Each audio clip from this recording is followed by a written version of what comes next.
అటువంటి తల్లి అనుగ్రహం ఉండగా ఈ శరీరాన్ని పుణ్యకార్యమునకు ఉపయోగించాలి. కురు పుణ్య మహోరాత్రం, రేపు ఎల్లుండి అనకు, రాత్రనకు పగలనకు, తొందరగా పుణ్యం చెయ్యి. ఎందుకనంటే మళ్ళీ మనుష్య శరీరం వస్తుందని ఏమిటి నమ్మకం?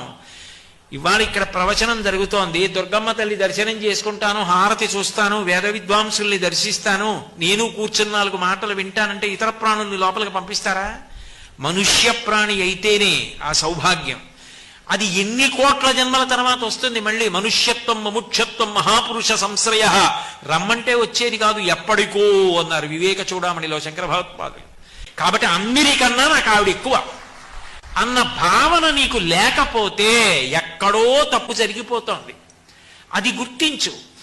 ఆ ఆర్తి కలగగానే ఆవిడ ఏం చేస్తుందంటే ఈ రాగపాశముల మీద భక్తి పాశం వేస్తుంది, వేసి దగ్గరికి లాక్కుంటుంది. ఎక్కడో దూరంగా